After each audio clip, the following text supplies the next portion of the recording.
Welcome back, everyone, to the VS Code Insiders podcast, behind the scenes with the team that builds the tools that you love and use every single day. And with me, the one and only Burke. Holland, how's it going, buddy? What's up, chat? Do you say chats on a podcast? I don't know if you do, or if you don't, I just did.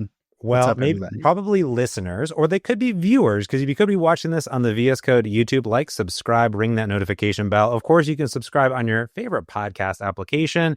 Give us all the reviews and stars and likes, and share with a friend, share with a coworker out there. I'm one of your hosts, James Montemagno, and sometimes Pierce is with me as well from the VS Code team. And what I wanted to do today is, a lot of people see you online, Burke, see your videos, see the team's videos that are on the VS Code YouTube that are kind of seeing behind the scenes and joining the live streams. They see us cook on Fridays live and using agent mode and doing a bunch of fun stuff.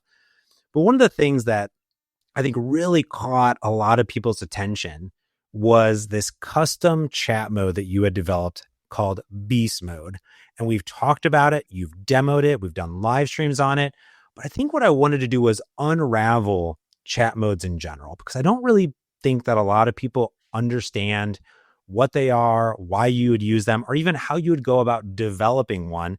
But you developed one. I'm going to say develop because I think there's a craft and an art to this that has been adopted and sort of reinvigorated some of the GPT-4.1 qualms that people were having when using that model, and sort of revolutionize it. So, Burke, what the heck actually is a custom chat mode, and why would people even think about using one when they're inside of VS Code and agent mode? That's a great question. So let's start with custom chat modes. There's so many different ways that you can provide the model with your own prompts in VS Code. The most straightforward way is to just type in the chat box. That's a way to give a prompt. But then we provide other ways. We have these Copilot instructions that you can add to your project, and those will be picked up and added with every request. And then there's instruction files, and there's prompt files, and then there's chat modes. And it's kind of like all of these things have their place, but let's just talk about what chat modes are, since we only have so much time. When you have in your chat box, when you're typing your prompt, you have three modes in the little box there: ask, edit, and agent. And you and I have done a video on this, the difference between these. These are chat modes. Oh, okay. So you can specify your own mode that will then show up in that box. And you do that by clicking on the box and saying configure modes. And again, all this is just you adding in custom instructions to the model that get appended onto whatever instructions we're already sending. And what you can do with a custom chat mode is it has a little bit more control. So it allows you to specify what we call tools in the front matter. And the tools are just what the model has access to do. So in other words, when you have an ask mode, you can tell the model to do something and it will give you an answer, but it won't write any code. Why doesn't it write any code, James? Why doesn't it write any code? Doesn't have the tools. It's not that it doesn't know how, because the tools. It wasn't given the tools to do it, so it just doesn't even bother to try to do it. Whereas in agent mode, we give it the tool to do it, which is why it does it instead of answering your question. Unless the model is GPT 4.1, in which case it still just likes to answer your question. And this is the fun of AI right now, is that the models almost have personalities. They have quirks. And one of the quirks for Claude is that it's very, very capable, but it tries to do a lot, and it's not the fastest model of the bunch, right? So those are the quirks of Claude. One of the quirks of GPT 4.1 is that it's extremely fast, but that it doesn't actually like to take any action. It likes to tell you what it's going to do, and then you're like, cool, do it. And it's like, great, I'm going to do it. Yeah. And then it doesn't do it. Yeah. And so when you create these custom chat modes, what I did was I had this, when we shipped custom chat modes, I had this hypothesis that, can I make GPT 4.1 more directable or more agentic? We use this word agentic, which just means that the model continues and actually takes care of finishing the task that it's been asked to do without you having to ask it to do more stuff over and over again. That makes sense. Anything like agency. Yeah, because in these chat modes, that was your idea. But what I've also seen is these chat modes for planning mode, right? Put on the mind of a planner, put in your mind of a tester. I'm doing playwright scripting or testing in this instance, or I am research mode, basically, these different modes. So I guess when I think about a mode, ask, edit, and agent kind of makes a little bit of sense, because you're asking, you're editing, and telling it what it can do. But I guess when someone comes up with a chat mode, you have the idea. I have an idea, right? Maybe I want to create a custom chat mode that is an expert in, .NET MAUI development or, TypeScript development or something like that, or is just an expert planner. Like, how would you even go about what goes into the chat mode file? You said the front matter, but in the order of operations, there's the name of the models you can select. And this works with any model. So in your case, you were customizing GPT-4.1, but it works with, any of these modes work with any model, but you could craft one towards a model like you did. But then also it's just a markdown file. So what goes into that markdown file? What order of operation is that being sent? Because you said there's a system prompt, that's always going to get sent, I assume, from Copilot. Yeah.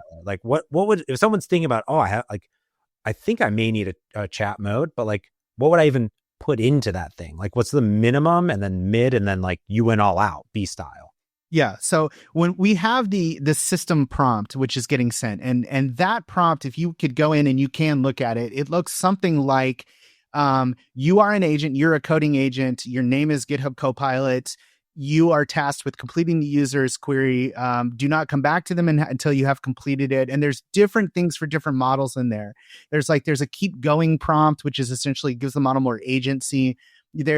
If you look, there's the tools. You have access to this tool. These are the parameters. This is what the tool does. You don't see any of this stuff. Yeah. But if you looked at the prompt, it's actually there. So your custom chat mode gets added on to the end of that. But let's take your example of planning mode. I'm going to use research mode. So let's just say you create a mode called researcher, and the researcher mode, all it does do is research. So you would then go in your front matter, and you would basically probably not give it access to write files, but you would give it access to fetch. And fetch allows it to go out, read a page on the internet, and return that content as markdown. And then what I would do is I'd start going through and I would give it a role. I'd start with a role. And this is what beast mode does. You are an expert researcher. Your job is to search the internet to find as much information as you can about the user's query and then distill that down into actionable results. Something like this. And then actually, when I'm in there writing these prompts, GitHub Copilot is completing things for me because that's what it does. Yeah. It aggressively completes what you're trying to write. And it's extremely helpful for this. Got it. And this is called, there's a word for this. It's called metaprompting, where the AI is actually helping you compose the prompt because it's quite good at that. Yeah, I've seen this a bit. When very early chat mode came out, I would remember seeing all of these websites and repos pop up with all of these, I don't think they were calling them modes, but it was just a bunch of prompts, right? And what you would do is you go into the chat mode and you say, I am an expert TypeScript developer and I love TypeScript and TypeScript's the best and write this and this and this on what. And you would send that with every request over and over and over again. It's sort of like you were giving it a mind frame to be in. But what you're saying here is, let's make that just something that gets sent with every request, right? So for example, if you're in research mode, what I'm understanding is you give it this context about searching the internet, but then you might tell it what to do, I assume, too. Would you tell it, you're create, here's how I want, here's an example, is in Feedback Flow, my social analysis tool, I kind of give my LLM a bunch of data and I give it a prompt hey, you're an expert. This my prompt is literally this. It's you're a expert social media analyst. And here's what you want to do to generate a report. So go off, analyze this. You're going to analyze sentiment, positive, blah, blah, blah, blah, blah. And then generate this report for me and come back with this sort of mindset of thinking and then return that back as markdown. That's what I kind of say.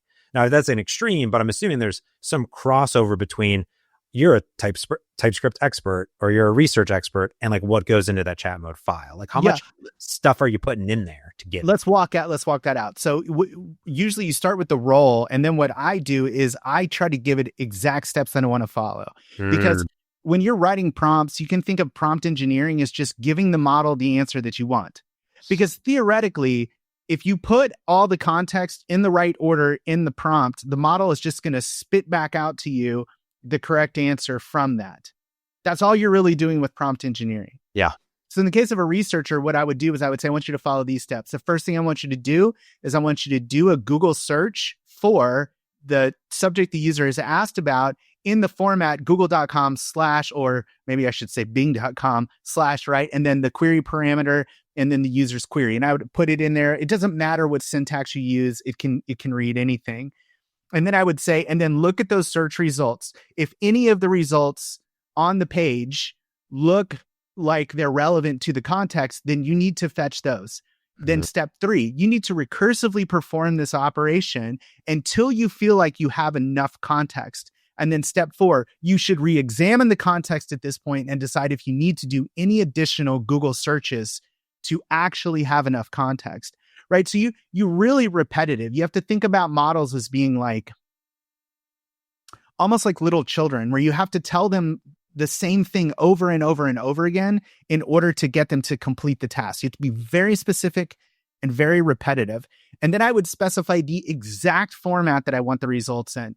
Here's what I want you to do once you have the results. I want you to write a summary at the top. Next, I want you to distill down into, this is what you do with prompt flow, right? You have a template that it follows, right? And this is important. Give it a template so that, because otherwise every single time it's going to shell out something else that you may or may not want. Right, exactly. It doesn't know. Exactly. So that makes a lot of sense, especially when you're creating this custom mode. If you're a research, like, hey, and this is how I want my research then, or maybe you give it access to, like, being able to create documents, and make sure you save this document, right? Like every single research, save the document, blah, blah, blah, in this format. Here's an example of what it would look like. Boom. And I think if someone was saying, okay, what about with coding? I'm thinking like, if I was doing testing or if I was doing just even my own custom mode, is like, I could imagine, after you write the code, like, make sure that I want you to run a build, run the test. I want you to fix any bugs that are in the test. I want you to reevaluate. Like, do I have, like, analyze the code coverage? Like, basically all the things that I might do over and over again. Like, here's the additional stuff that I want you to do. Because you could write that into the box every single time. You could. Correct. You could. Right. But that seems like a waste of your precious keystrokes. You only have so many of those left, as Mr. Scott Hanselman once told me. So you got to reserve those keystrokes. That's correct. So what I would tell people is, you don't realize this, but when you work, you actually have a workflow. You may not be able to articulate what that is because you haven't thought about it. But as you go along, you need to be asking yourself, what am I doing over and over that I can just automate here? Do I keep doing the same thing? Do I keep going into this test file to check on something? Do I keep going to the package.json file to check on something? What are the workflows that you use as a developer? And then begin to develop prompts, instructions, and chat modes that automate those things away. You're literally just trying to automate the smaller parts of your own workflow. One of the things that I think that is a little bit misleading right now is that we have this idea. A lot of ideas are being thrown out there. It's like, you need to do spec-driven development. Do you need to do spec-driven development, James? Honestly, I don't know. I don't know. I don't know. But what I do know is how I work today. Yeah. And I can automate those things. And so go back to this beast mode as an example. Let me give you an example of how this works. How do I work? Well, when I'm trying to solve a problem, what do I usually do? I go read the docs or I Google for the answer. So make the model do the same thing. Why wouldn't you have the model just do the same thing that you do? Make it work for you. Correct. Make it do the thing you were about to do anyway. So in beast mode, it literally says, in all caps, it says, you definitely can't solve this problem without using the internet.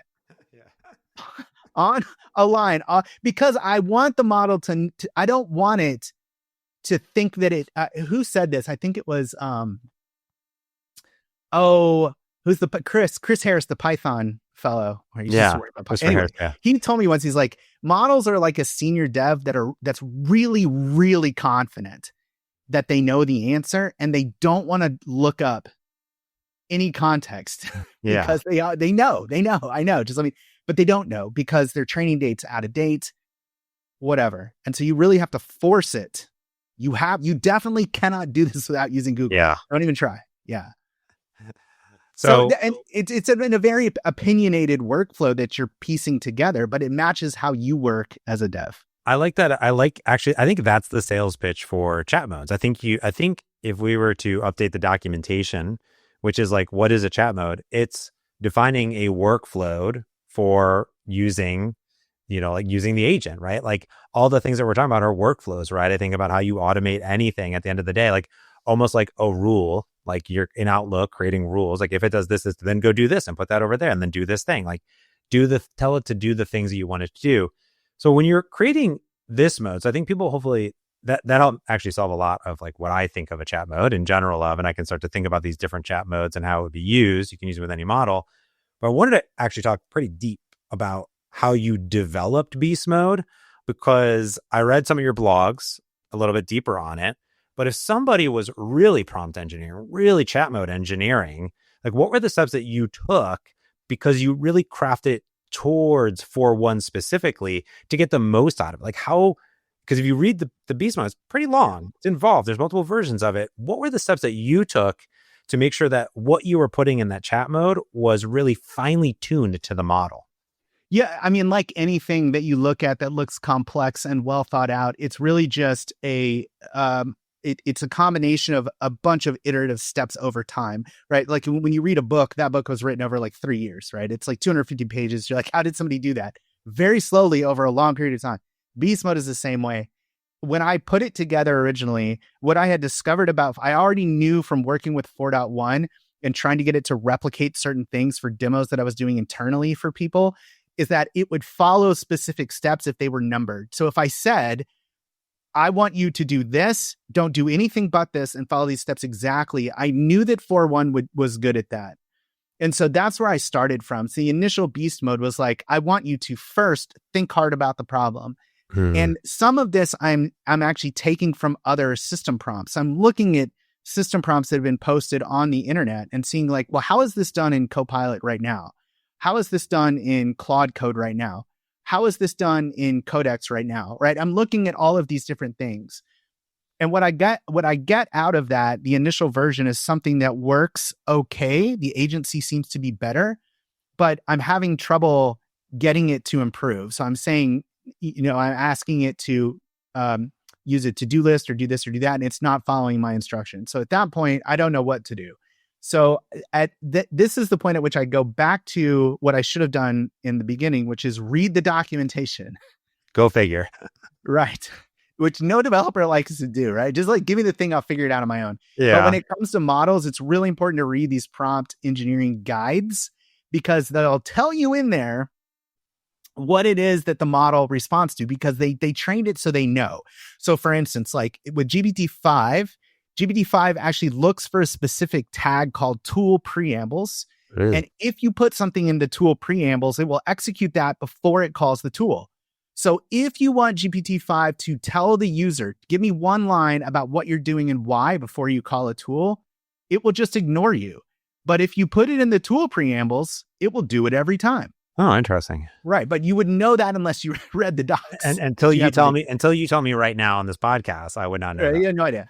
Which is fine. I'm no doubt you're right. We're all the same in this regard. So I read the OpenAI 4.1 cookbook from start to finish. Wow. I read every line in there. I read every line in their test prompts, and they actually have a test agent prompt in there. Oh.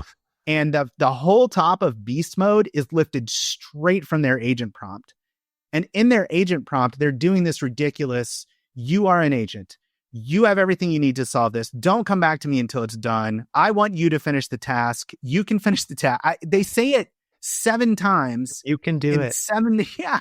I have faith in you. Right. And when you read it, like if you go read beast mode, you just read the top, you're like, wow, that is redundant. Yeah. But it's lifted straight from their docs. And does it work? Yeah. Yeah, it does work. And I've noticed, so what's really fun about this, to really try this, is if you have a prompt, so a reusable prompt, you have a prompt file. I have one that goes and uses the GitHub MCP. You should also say, like, for doing research, you could say, always use Perplexity, for example, and you could always do deep research that way or some other MCP server. But I have one that is like, literally, go off to GitHub, and I want you to search for open and closed issues that have this in their title. And I want you to create a markdown table for me that describes all this information. I want to run these reports every single day, basically. And then I want you to create a file in this thing. And what I've noticed is that I write it in how I want to write it, but every model seems to execute it just a little bit different, right?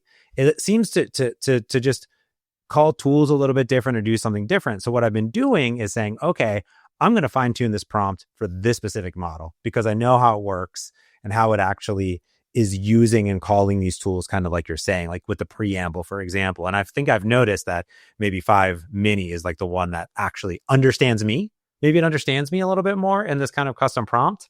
You know what I mean? Because it's interpreting how I'm doing it. Yeah. That's super interesting. Like everybody has a model that they really like. You're like, obviously mine's 4.1 because I know how to talk to it. I know what it will respond to. And I think another thing that's important here, James, is like when I was going through, I would say like, I needed to use a to-do list, and it would sometimes do it, sometimes it wouldn't. And then sometimes it would do it and it would use the wrong format. And I was actually trying to use emoji. Yeah. And so I was like, use a green emoji for checked off. And it was like all over the map. And so I would just go in and ask it. I would say like, hey, I asked you, I would stop it while I was testing the prompt and say, hey, I asked you to use a to-do list and I gave you the format, but you didn't do it. Why? And then the first thing that it will do is come back and be like, hey, yo, you're absolutely right.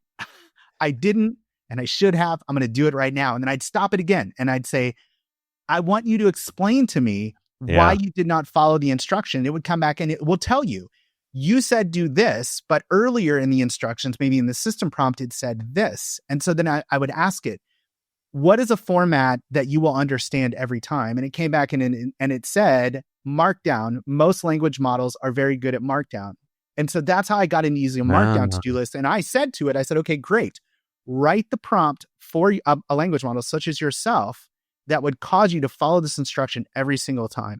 Again, this is metaprompting.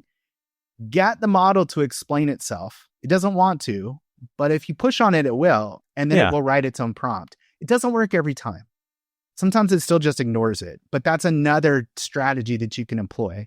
Yeah, I really like that. That's a good idea. Like push on the model, have it explain. I felt like, and I've seen people do this too, which is, and there's actually, if you go to promptboost.dev or Awesome Copilot, shout out to Oren, you can find prompts, instructions, chat modes. You can see beast mode, planner mode, debugging mode. Now I've had this before where like debugging mode is like, in my mind, I'll be working with the agent, like working like, here's the bug, here's the problem. It's like, I think I fixed it. And I was like, no, like I'll just be going over and over and over again. But now I'm thinking like, actually what I should have done is flipped it into this custom mode because I'm going to be debugging my app all the time. I'm going to be planning new features all the time. So if I think about jobs to be done, those are almost chat modes to be implemented in a way, if they're focused. And yours specifically, beast mode is coding agent is optimization mode. Basically, I want to code, put it into beast mode, go. Correct. And there's there's so many different ways to work. Beast mode is how I work. I work iteratively. I'm like, let's do this small thing. And I want it to act like a developer. But some people, they want to use a planning mode. So they have a mode where at first it writes a plan. Then they go into spec mode where it then converts the plan to a spec. Then they go into implementation mode where it implements the spec. Then they go into critic mode. And the critic, all the critic does is find flaws in what the implementer just implemented. And then they go into revise mode, right? And so they're just moving. I don't work that way. Some people do. Yeah. One of the things, if you're listening to this podcast, here's something you can do right now that's a lot of fun. So I know that if you're a dev, you probably use GitHub. You may not, but if you do, you use issues, and you probably have the terrible experience of trying to figure out whether or not your issue already exists. It's been opened already, maybe. So what you can do is you can create a custom mode in Copilot and just call it, issue. And then in the custom mode, just tell it, use the GitHub tool, make sure you specify that in the tool preambles, to search for the user's issue to see if it already exists. Yeah. If it doesn't already exist, then go ahead and create a draft of the issue and ask the user if they would like any changes. Then you can use this mode literally anytime you have an issue and make Copilot search GitHub for you. Like, you don't have to do that. Yeah. And it can even generate the issue for you, and it can create the issue for you too. So you just have to think about AI as like this automation tool that just lets you move quicker. Yeah. I like that. That's a great, example of different things, again, that you would be doing manually, right? Like even in my mind, when I'm coming with a list of things to implement a feature, I'm thinking of a to-do list, a task list. So I got to go update the CSS, and I got to go do this. And like, just tell it to create the task list, right? Or even better, what I've done is in that sort of planning issue mode is I'm like, okay, let's implement this feature, and then come up with the task list of things that you want to do and what order need to be done. And then I can actually just feed that to the model as well. Like you can do those in different steps. You could do it in planning, you could do it in execution, or you could do it at different parts based on how you work. And I think bring it back to the beginning of, we don't know how the millions upon millions of VS Code users develop every day, what their mindset is. Are they spec driven? Are they issue? They just want to jam on some code. Do they want lists? Do they not want lists? Like, but you get to decide. And that's what I think the fun of the custom modes are. Is like you get to define how you want the thing to work for you. 100%. It's so well said. And I think so many of us are waiting for like someone to just drop in and be like, here's how you just use AI and it does everything you want the first time. Yeah. And I don't know what to say here other than I don't think that answer is coming for you. What is coming for you, though, is your ability to automate yourself and speed yourself up. And you can do that today with these custom modes. There's so many prompts. Just go read what other people are doing. You don't have to use their prompts. Just learn from what they're doing, automate what you're doing. And I think that's how you realize the value of AI right now. That's what I do. You and I both do this because we haven't really written any code. We talked about this the other day in some time. Yeah. It's been like we've reviewed a lot of code. Yeah. Yeah. I do review a lot of code all in real time. And I make sure that bar on the bottom is filled to the right in my AI stats. That's for sure. Well, Burke, thanks for coming on and talking about in depth, because I think we've shown it off and talked about it, but I don't think we've talked about the methodology behind these custom modes and how you actually developed beast mode. I learned a lot on this one. So thanks, Burke, for coming on and showing this all. Pleasure to be here. And check out custom chat modes. Super easy to use. You can't mess it up, y'all. There's no right or wrong way to do this. Just jump in there and start kicking tires. I'll put links to the docs, to Prompt Boost, and to Awesome Copilot, and to Burke's awesome post. That's going to do it for this VS Code Insiders podcast. Don't forget to like, subscribe, share it with your fellow friends and coworkers so we boost this podcast up into the charts. We really appreciate it. And let us know. Hit up me at James Montemagno, at Burke Holland, on X, on our socials, wherever. And let us know what else you want to hear behind the scenes of VS Code. That's going to do it for this one. So until next time, happy coding.